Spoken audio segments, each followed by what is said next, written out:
Các bạn ơi, cảnh hoa vải thiều trên cao đẹp không? Cực kỳ đẹp. Đồi hoa vải thiều. Đây. Đó. Đồi hoa vải thiều đất Bắc Giang tôi. Đây là đồi hoa vải thiều ở thôn số 3 xã Quý Sơn, xã Trũ, tỉnh Bắc Giang các bạn nhé. Bạt ngàn.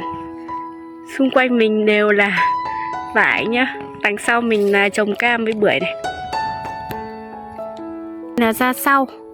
Ra sau thì đang ra hoa. Chỗ kia là hoa đã chuyển sang màu nâu, sắp tàn hoa rồi và đã đậu thành quả. Alo, đẹp quá các bạn ạ. Đồi hoa vải đẹp quá, đẹp lắm. Mời các bạn cùng gặp chủ vườn nhé. Chủ vườn rất là chịu khó và chăm chỉ. Vừa phun thông thuốc trừ sâu, bây giờ lại đi tưới nước cho cam bưởi. Em chả vào tận đây, em gọi cho anh bao nhiêu cuộc, anh đi phun thuốc trừ sâu. Anh đi phun thuốc trừ sâu xong anh đi tưới nước cho cam cho bưởi, anh không về. Thì chết cây đâu, cây vẫn còn xanh tốt thì thầy. Khô cằn sỏi đá. Trưởng thôn số 3 các bạn nhá. Ui giời ơi. Vụ tận dân tận vườn tận nhà. Đây là cây vải u hồng nhé. Và đã thành quả non sau khi hoa của nó rụng hết này.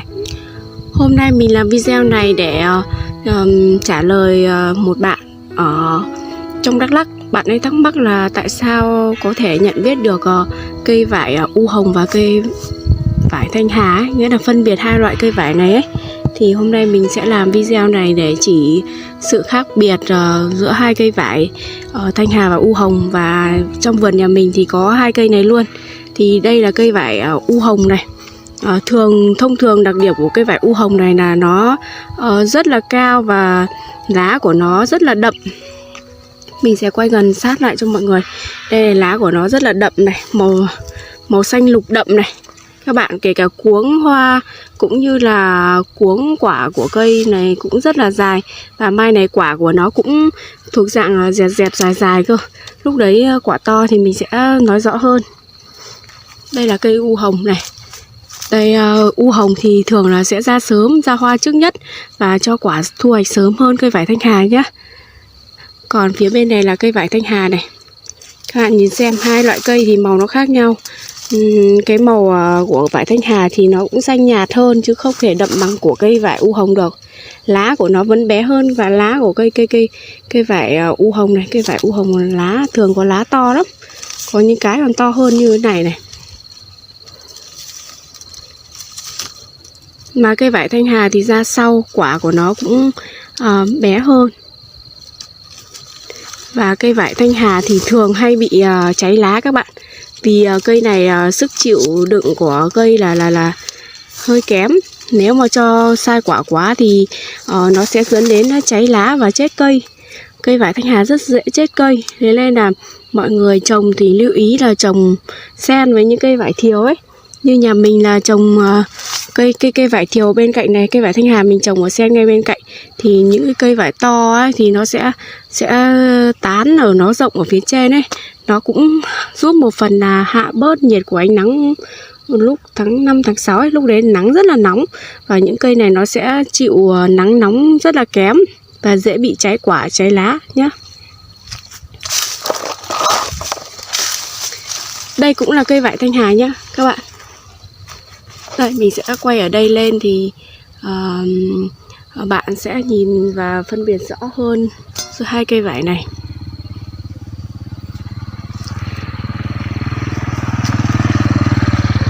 Cây vải thanh hà thì cái cuống của nó thì nó rất là dễ bẻ, nó rất là gọi là nó không dai mà bẻ rất là dễ và buộc cũng rất là dễ. Đây màu của nó màu xanh lá cây nhạt này, còn cây vải u hồng màu xanh lá cây đậm này. Đây, nhìn ở một video thì các bạn sẽ dễ phân biệt hơn. Đây là xanh nhạt, còn kia là xanh đậm, vải u hồng xanh đậm. Kể cả cuống của hoa quả cũng thế. Cuống của những cái cành vải thanh hà này nó gọn này, nó không thô và nó không dài. Vải u hồng bên kia thì rất là dài và thô này. Cây thì vải u hồng thì nó sức sống nó rất là tốt, nó chịu nhiệt rất là tốt các bạn ạ. Cái vải u hồng này chịu nhiệt tốt lắm, nắng nóng nó cũng không sợ. Nhưng mà cây vải u hồng thường là sẽ hay bị mất mùa hơn vải thanh hà. Vì có những năm là những cây như thế này không cho quả luôn. Nếu mà khoanh không cẩn thận ấy thì cây không hề cho quả luôn. Còn những cây vải thanh hà này thì rất dễ cho quả này. Kể cả không khoanh nó vẫn cho quả. Vì ngay từ đầu giống này là được lai tạo, nó đã sai quả từ đầu rồi các bạn. Mỗi tội là sức chịu nhiệt của cây này hơi kém. Đây, mấy cây này, mấy cây kia, mấy cây bên cạnh cây này đều là vải thanh hà nhé các bạn. Ở vườn này của nhà mình có mỗi cây này là vải u hồng thôi các bạn ạ. Bây giờ là vải hoa của vải thanh hà và vải u hồng đã gọi là gì nhỉ, rụng hết hoa rồi. Và bắt đầu quả non đã hình thành này các bạn. Nhiều nhà sẽ tiến hành bón phân cho cây mùa này. Như nhà mình lúc nó ra hoa nhà mình đã bón phân rồi, thì mùa này mình không bón nữa các bạn nhé. Đây các bạn ơi, đặc biệt là mọi người lưu ý phải phun thuốc trừ sâu, trừ cái con bọ xít này này. Con bọ xít nó có thể nó đái xuống quả ấy, rồi nó sẽ ảnh hưởng đến cây ấy. Nên nhà mình chưa phun thuốc trừ sâu. Đây là con bọ xít này các bạn. Đấy, con bọ xít nhỏ nhỏ này thôi, nhưng khi lớn lên nó rất là có hại cho quả. Nó có thể đái, nước đái của nó làm cho quả bị cháy. Đến mùa quả chín thì những con bọ xít này thì đã lớn rồi các bạn. Những con bọ xít này thôi để mình thả nó đi.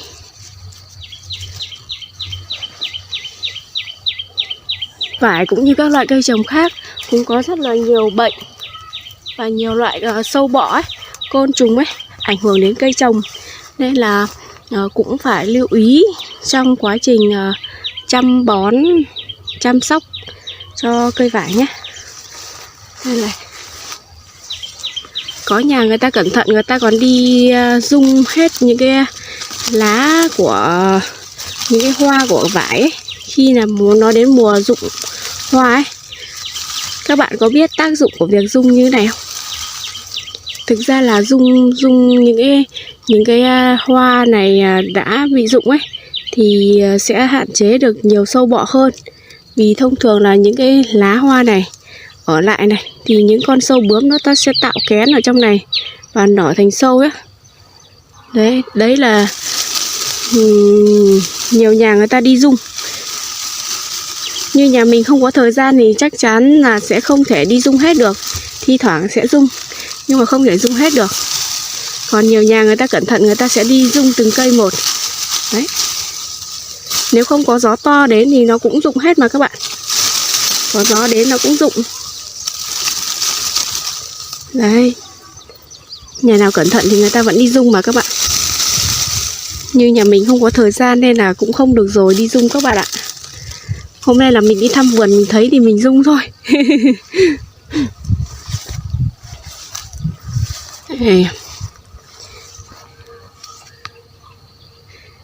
Cây này cũng là vải thanh hà nhé. Thành quả hết rồi. Chỗ này là mà khi đi rung quả thì lưu ý này, vẫn còn những bông hoa chưa nở hết ấy, chưa thành quả hết ấy. Nên là mình cũng đừng có rung thì nó rụng hết. Vẫn có mật đấy, mật hoa vẫn có thể thành quả được ấy. Đây, hàng loạt cây nhà mình là đã bắt đầu rụng này. Mà các cụ ta truyền đạt kinh nghiệm rồi, hầu như những lớp vải mà ra hoa trước ấy thì toàn cho hoa đực. Và những lớp quả ra hoa sau thì toàn cho hoa cái này. Điển hình cây này này. Như mấy bông này là ra hoa trước này, rụng hết chỉ còn được đúng 2 quả. Này, như cành này ra hoa sau vẫn còn có hoa này. Nhiều quả chưa? Đếm cũng phải được chục quả này. Đấy. Nhà mình loạt này là ra hoa trước đầu tiên này, rụng hết quả này, trơ trẽn quả luôn. Không còn mấy quả luôn. Một cành chỉ có được 2-3 quả này. Này. bằng cây sai hoa mà chỉ được 2-3 quả đây. Chỗ này cũng vậy này, là một loạt cây vải Thanh Hà của nhà mình nhé.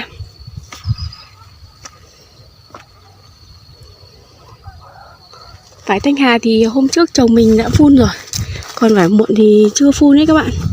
Đây, như cây này chả có quả này, thế thì mai này thu hoạch kiểu gì ta?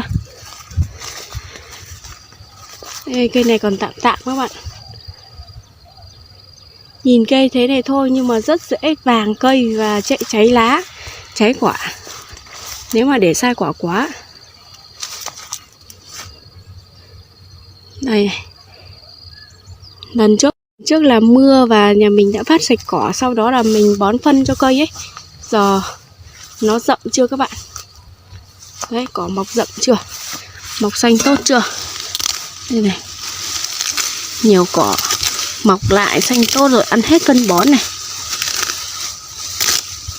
Ôi ôi, rậm lắm. Làm vải cũng vất vả lắm cả nhà. Đến vụ thu hoạch thì đêm hôm đi thu hoạch vải. Đến vụ chính mình sẽ chia sẻ với mọi người. Làm nhà nông vải vất vả lắm, rất là vất vả. Các bạn cùng mình đi tham quan một vòng nhé. Đây là vườn vải của nhà hàng xóm chứ không phải của nhà mình. Cũng rất là sai hoa và quả này. Vườn nhãn thì đang nở này, đang nở hoa. Ôi xồi, đây là cây vải u hồng của nhà tớ nhá. Cây này cũng sai quả phết, quả to hơn chút rồi. Đây. Vải u hồng lá to chưa các bạn? Này, lá to thật đấy.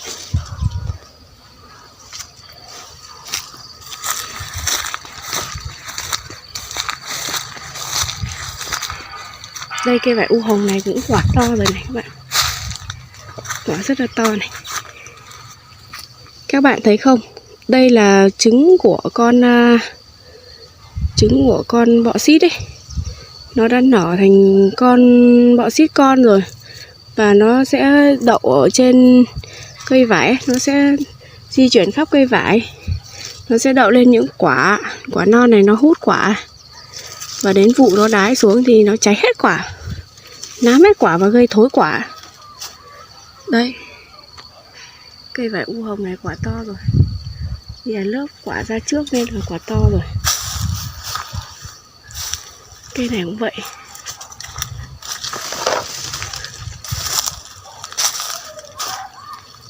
Đây, lớp quả ra trước này. Cuống dài, không được.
Lại là mình đây các bạn.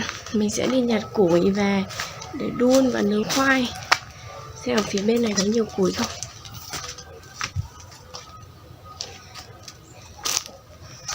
Vì là củi cành vải chặt xuống ấy rất là nhiều, nên mình sẽ đi nhặt cành vải về để đốt lửa để nướng khoai.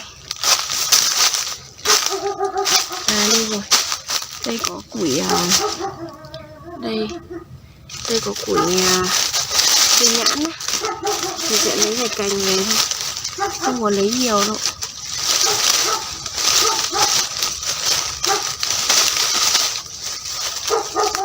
Mình lấy vài cành về để làm đun đấy, đun thành than để nướng khoai ấy.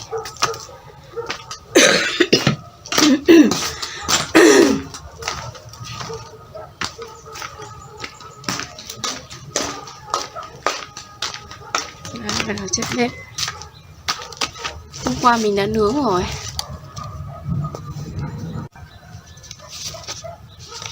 Mình chất bếp đã.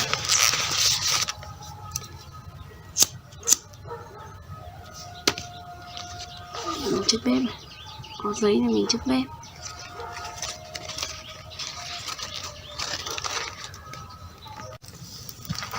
Ôi trời. Bắt đầu có than rồi đấy. Bắt đầu có than rồi. Nướng một lúc là đầy than rồi này. Đấy. Chưa. Bắt đầu có than nhiều.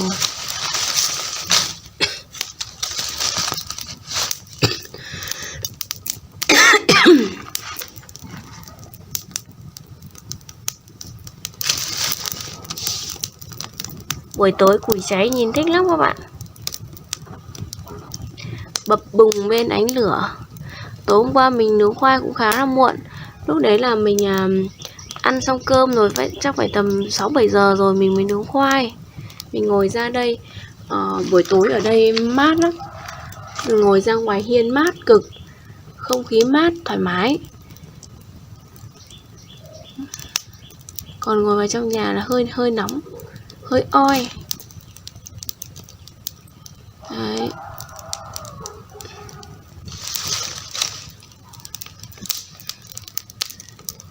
Khoai đây. Hơi khói các bạn. Chắc có gà hay là có thịt nướng còn nướng được nữa là nhỉ các bạn nhỉ. Hay là bảo chồng mình mua một ít thịt mình mang ra đây mình nhóm rồi mình nướng ăn. Có khi còn thích hơn, đổi món thích hơn đấy. Tự làm, tự ăn nó mới sướng, nó mới ngon.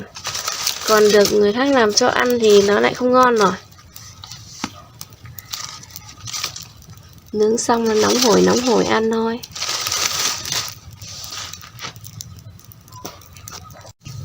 Ở đây rất là yên tĩnh và không khí trong lành nhá.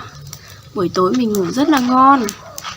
Chỉ có là đêm đầu tiên đến chưa quen thì ở trên trần nhà ấy, bắn tôn ấy, trần nhà thế là có chuột nó chạy qua ấy, kêu sụp sụp sụp sụp, là mình đang ngủ giật cả mình. Đêm qua mình còn không ngủ được. Lúc 2 giờ đêm dậy thức đến tận 4 giờ sáng đấy.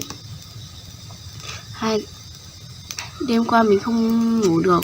Lúc 2 giờ mình dậy xong mình thức đến tận 4 giờ sáng mình mới ngủ lại được. Mình cũng nghe các anh chị nói rồi, thường là sẽ bị mất ngủ đêm, rồi đêm mất ngủ, dậy xong rồi mất ngủ ấy, không ngủ được lại nữa. Hôm qua mình đã không ngủ được lại rồi. Này các bạn ơi, lửa cháy này. Đấy, lửa đang cháy to rồi đấy. Tí có than mình sẽ lấy một ít than để hơ nhựa sao với lại hồng quế rồi bồ kết ấy, để cho phòng nó thơm. Và nướng khoai nữa. Nướng khoai lại nhớ đến tuổi thơ dữ dội, là lên đồi đi nhặt đỗ rồi nướng khoai. Buổi trưa nướng khoai ăn thôi, chả cần ăn cơm gì cả. Xong rồi trồng đỗ thì bố mẹ lại trồng xen cây ngô nếp với ngô tẻ với đỗ ấy, cả khoai lang nữa. Thế là đào củ khoai nướng này, còn ngô thì hái bắp rô để đi nướng nữa. Thế là no, không phải ăn gì nữa. Ngoài ra ngày xưa ở trên rừng còn nhiều trái rừng nhá, nhiều trái rừng ngon. Ví dụ như quả ngõ, hay có nơi còn gọi là quả vả này, quả táo rừng này, quả ổi rừng này, nhiều quả lắm. Nói chung là để vào rừng ấy có nhiều quả để ăn được lắm, trừ khi các bạn không biết rồi. Như mình sinh ra và lớn lên ở vùng nông thôn ấy, mình thì mình quả rừng ăn được mình biết hết rồi. Ở chỗ mình ấy, ngày xưa bọn mình còn phải đi lấy củi, đi hàng cây số mới lấy được củi nhá. Lấy củi xong rồi gánh về nhà để đun dần đấy. Còn thời hiện đại bây giờ chỉ cần có ga và một ít củi ở vườn, ví dụ như lấy củi ở vườn đồi này, vườn vải này là được. Chứ ngày xưa không có củi để lấy đâu các bạn ạ. Ngày xưa phải vào rừng lấy củi ở trong rừng, lấy củi từ cây keo, cây thông này, xong rồi vào rừng lấy củi. Mà đã tập xác định lấy củi là phải lấy củi đẹp, chứ không phải nhặt những cái cây củi bé bé này cũng lấy đâu, không lấy đâu. Thì lấy củi to, đẹp và để được lâu thì mới đun được lâu và nhiều. Còn những cái cành củi như thế này bây giờ không vào rừng lấy thì mới lấy về nhà thôi, lấy về nhà dùng dần thôi. Chứ củi này đun không được lâu đâu các bạn. Đấy, quê là